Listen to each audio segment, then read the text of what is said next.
तो आइए इस वीडियो में हम देखते हैं इन्फिनिटिव के टाइप्स कितने तरह के होते हैं, उनका अर्थ क्या होता है, किस तरह से उनको हम सेंटेंसेस में यूज़ करते हैं। इसके पहले इन्फिनिटिव्स पे मैंने कई वीडियोस बना रखे हैं। मैं चाहूँगा कि उन वीडियोस को आप ज़रूर देखें। लिंक डिस्क्रिप्शन बॉक्स में आपको मिल जाएगा और आप ज़रूर देखें, मिस न करें, because every video is going to add a new feather in your cap. आपकी जानकारी बढ़ेगी, आप और ज़्यादा स्किलफुल होंगे। मैं चाहूँगा कि यह वीडियो आप अंत तक देखें, ध्यानपूर्वक देखें, ज़रूरत पड़े तो नोट्स भी बना लें, ज़्यादा अच्छा रहेगा। और रिक्वेस्ट है कि वीडियो पसंद आता है तो इसको आप एक लाइक ज़रूर कर दें। चैनल को अब तक सब्सक्राइब नहीं किया है तो इसको सब्सक्राइब करते चलें। आइए वीडियो को शुरू करते हैं। इन्फिनिटिव्स मैं बता चुका हूँ इन्फिनिटिव्स के बारे में। बहुत सारे आप में से जानते होंगे कि टू प्लस वर्ब की फर्स्ट फॉर्म को हम इन्फिनिटिव कहते हैं। ठीक है, वर्ब का यह एक फॉर्म है इन्फिनिटिव। अब इनको मेनली हम 4 टाइप्स में डिवाइड करते हैं। इनको फॉर्म्स के आधार पे, इनके अर्थ के आधार पे और इनका जो फिजिकल रूप है उसके आधार पे इनको 4 टाइप्स में मेनली डिवाइड करते हैं। ठीक है, सिंपल इन्फिनिटिव यानी जब टू प्लस वर्ब की फर्स्ट फॉर्म इस फॉर्म में होता है। कॉन्टिन्यूअस इन्फिनिटिव यानी टू बी प्लस वर्ब की आईएनजी फॉर्म होती है। परफेक्ट इन्फिनिटिव थर्ड है। परफेक्ट इन्फिनिटिव यानी टू हैव प्लस वर्ब की थर्ड फॉर्म, ये परफेक्ट इन्फिनिटिव का फॉर्म है। और परफेक्ट कंटिन्यूअस इन्फिनिटिव यानी टू हैव बीन और उसके बाद से वर्ब की आईएनजी फॉर्म। ठीक है, प्लस टाइम, टाइम साथ में ये जुड़ा हुआ रहता है। ठीक है, तो ये 4 टाइप्स ऑफ इन्फिनिटिव्स हो गए। कहीं कहीं आपको बे इन्फिनिटिव्स मिल जाएंगे, कहीं कहीं आपको सिंपल इन्फिनिटिव और परफेक्ट इन्फिनिटिव का पैसिव वॉइस मिल जाएगा।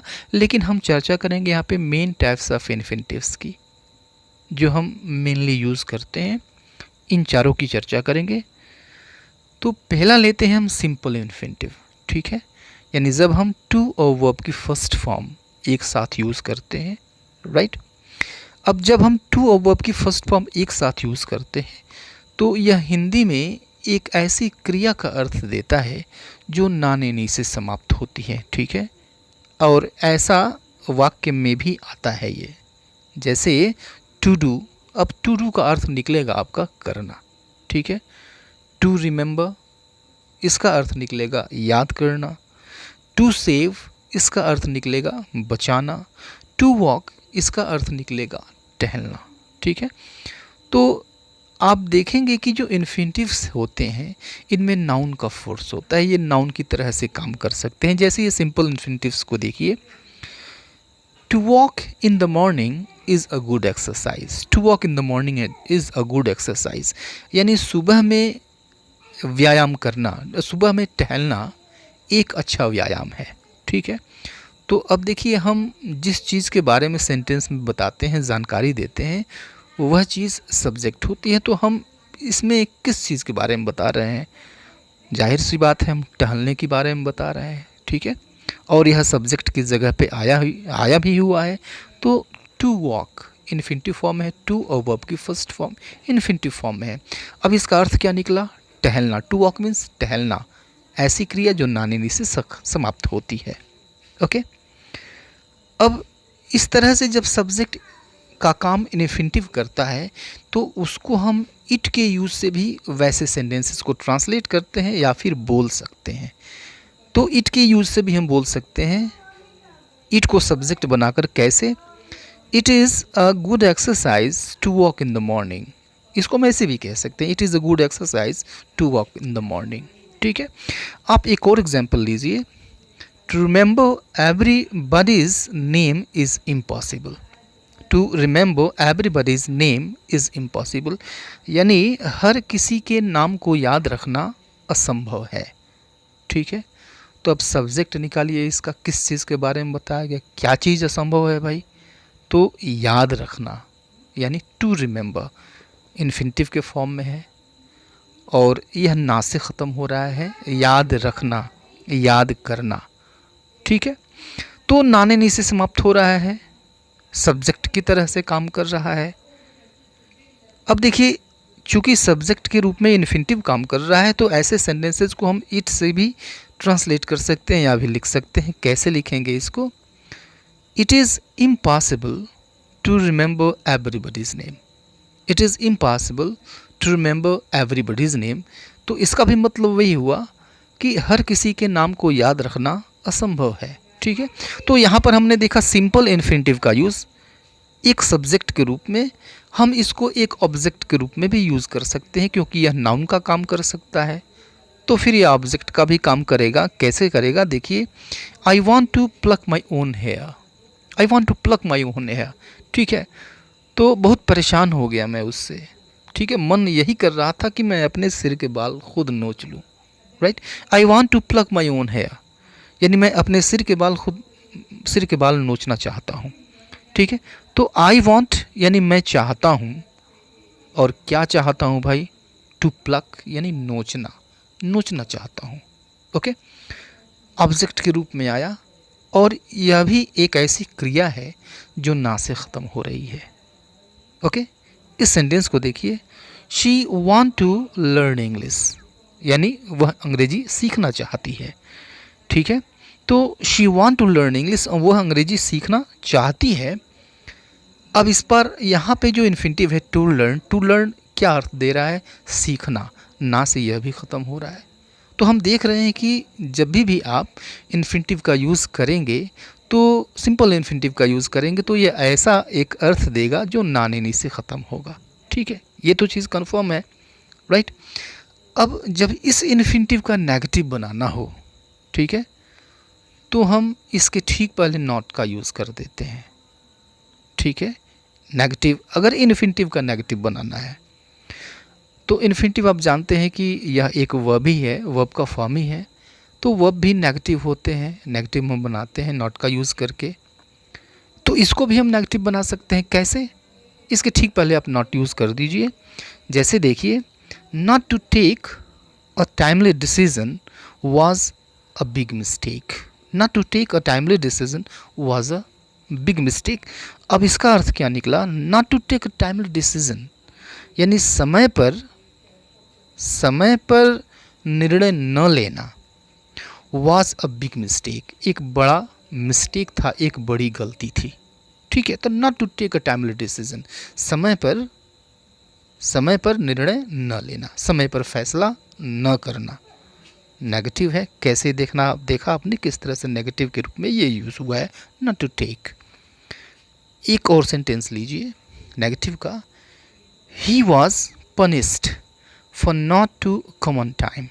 ही was punished for not to come on time. तो अब इसका अर्थ क्या निकला? ही वॉज पनिश्ड, वह दंडित किया गया, फॉर के लिए, किस चीज़ के लिए भाई? तो not to come on time, समय पर नहीं आने के लिए वह दंडित किया गया। तो इसको भी हमने नेगेटिव बनाया। टू कम इन्फिनिटिव है, तो इसको हम नेगेटिव बनाएंगे। कैसे बनाएंगे नेगेटिव? इसके ठीक पहले नॉट जोड़ देंगे, नेगेटिव बन जाएगा। तो इन्फिनिटिव का, सिंपल इन्फिनिटिव का नेगेटिव इस तरह से बनाया जाता है। ठीक है, आइए सेकेंड टाइप देखते हैं, कंटिन्यूअस इन्फिनिटिव। ठीक है, तो कंटिन्यूअस इन्फिनिटिव में पर मैंने एक वीडियो बनाया है, मैं चाहूँगा कि वह भी वीडियो आप ज़रूर देखें। लिंक डिस्क्रिप्शन बॉक्स में दिया हुआ है, मैं पहले बता चुका हूँ। तो कंटिन्यूअस इन्फिनिटिव, राइट, तो इन्फिनिटिव क्या हो गया? इन्फिनिटिव, ये कैसा इन्फिनिटिव है? Continuous infinitive. राइट, तो कंटिन्यूअस इन्फिनिटिव यानी टू बी और वर्ब की फोर्थ फॉर्म। ठीक है, वर्ब की फोर्थ फॉर्म मतलब आईएनजी फॉर्म। तो जब इसको हम सेंटेंस के रूप में यूज़ करेंगे तो पहले वर्ब आएगा। यह जो पहला वर्ब है यह मेन वर्ब है, उसके बाद से टू बी आएगा, और उसके बाद से वर्ब की आईएनजी फॉर्म आएगी। यह जो वर्ब की आईएनजी फॉर्म है, ध्यान रखिए, ये मेन वर्ब नहीं है। राइट, अब यह जो वर्ब है, जो मेन वर्ब है, वो होती कौन है? प्रायः आप देखेंगे वो होती है अपीयर, हैपन, सीम, प्रीटेंड, होप, थिंक। तो इस तरह की वर्ब्स होती हैं, सोचने समझने वाली वर्ब्स होती हैं, जो सोचने समझने के बारे में बताती हैं। ठीक है, जानने के बारे में बताती हैं, देखने के बारे में बताती हैं। ठीक है। तो इस तरह के वर्ब्स होते हैं, इन वर्ब्स के साथ ये यूज़ किया जाता है, तो ये वर्ब्स ज़रूर आती हैं। और कैसे आएंगी? तो मेन वर्ब के रूप में आएंगी। अब देखिए यह किस तरह का अर्थ देता है। तो he seems to be hiding somewhere here, ठीक है।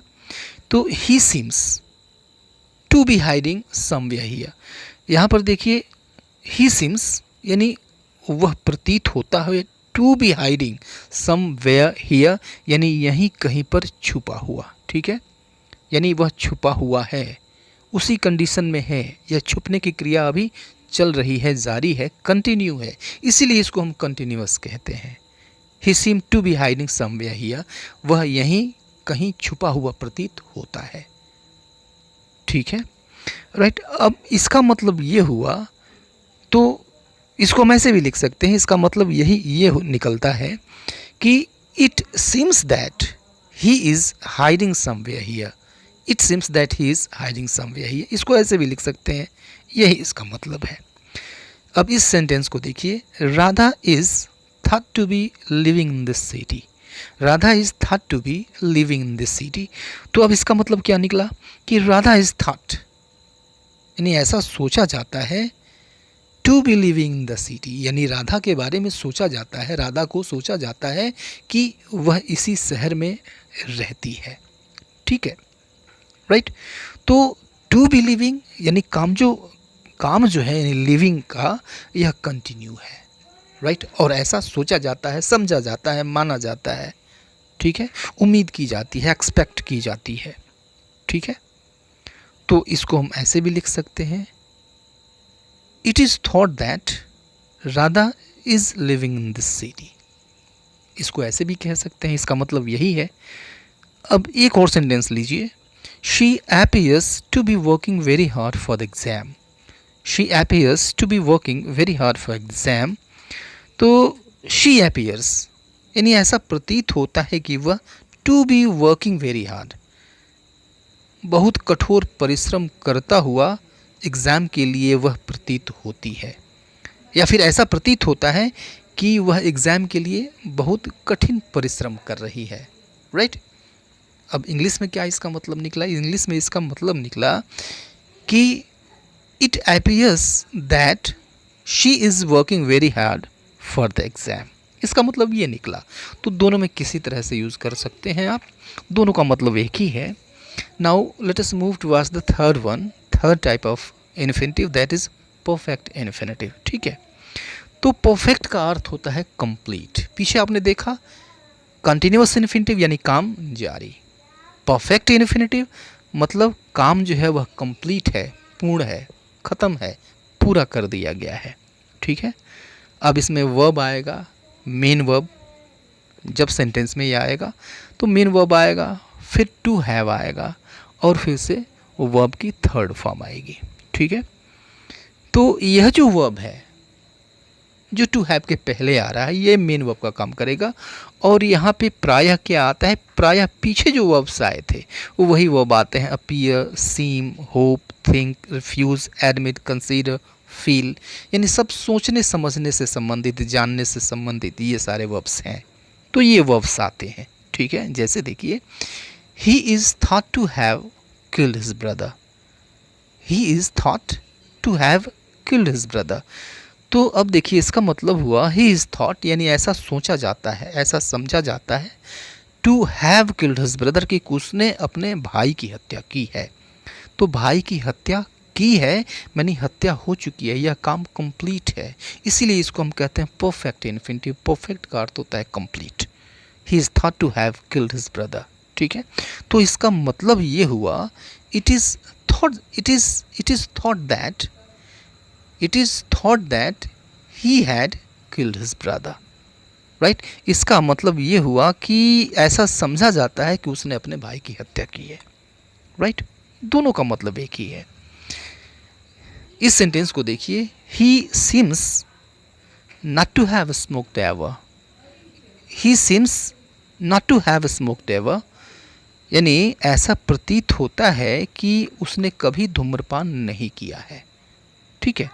तो धूम्रपान किया है, काम कंप्लीट है, राइट। इसका नेगेटिव है, इसका नेगेटिव है, तो नेगेटिव के बारे में मैंने बताया था कि इन्फिनिटिव के ठीक पहले आप नॉट यूज़ करिए, वह नेगेटिव बन जाएगा। He seems not to have smoked ever, ठीक है। ऐसा प्रतीत होता है कि उसने कभी धूम्रपान नहीं किया है, राइट। तो इसका मतलब ये हुआ कि it seems that he hasn't smoked ever, it seems that he hasn't smoked ever, यानी उसने कभी धूम्रपान नहीं किया है, ठीक है। एक और एग्जाम्पल देख लीजिए। She admitted to have stolen the necklace, she admitted to have stolen the necklace, यानी शी एडमिटेड यानी उसने स्वीकार कर लिया, वह मान गई, स्वीकार कर लिया to have stolen the necklace, की नेकलेस उसने चुराया है, चुरा लिया है, काम कंप्लीट है, राइट। तो अब इसका मतलब ये हुआ कि she admitted that she had stolen the necklace. तो समझ में अगर आ जाए तो बहुत सिंपल सी बात है इस चीज़ को समझना। Now let us move towards the fourth one, that is perfect continuous, ठीक है। Perfect continuous infinitive, okay. तो अब देखिए इसमें परफेक्ट भी जुट गया, कंटिन्यूअस भी जुट गया और इन्फिनिटिव तो है ही। इसका मतलब ये हुआ इसका जो फॉर्म होगा वो होगा to have been plus verb की आईएनजी फॉर्म, ठीक है। अब इसमें इसके साथ टाइम आएगा, राइट। सेंटेंस में स्ट्रक्चर क्या होगा, वर्ब आएगा, यानी यहाँ पे ये मेन वर्ब है, plus to have been plus verb की आईएनजी फॉर्म, ठीक है। अब यहाँ पे जो मेन वर्ब है वहाँ पे क्या आएगा, वही चीज़ें आएंगी, appear, seem, think, admit, consider, think, feel etcetera. जैसे you seem to have been working since morning, you seem to have been working since morning, यानी तुम सुबह से काम करते हुए प्रतीत हो रहे हो, ठीक है। समय आ गया, तो जब समय आ गया तो एक बीन जुड़ जाता है और वर्ब की आईएनजी फॉर्म हो जाती है, ओके। तो इसका मतलब ये हुआ कि आप ये कह रहे हैं कि it seems that you have been working since morning, ठीक है। ऐसा प्रतीत होता है कि तुम सुबह से काम कर रहे हो। और एक और एग्जाम्पल देखेंगे इसका। She appears to have been living in the city for a long time, ठीक है। She appears to have been living in this city, ऐसा प्रतीत होता है कि वह इस शहर में रह रही है फॉर अ लॉन्ग टाइम, एक लंबे समय से, ठीक है। समय भी आ गया, राइट। अब इसका मतलब ये निकलता है कि it appears that she has been living in this city for a long time, ठीक है। दोनों का मतलब एक ही है। तो ये 4 मेन टाइप्स ऑफ इन्फिनिटिव्स हैं, ठीक है। अभी के लिए इतना ही, मिलते हैं नेक्स्ट वीडियो में, तब तक के लिए goodbye and take care.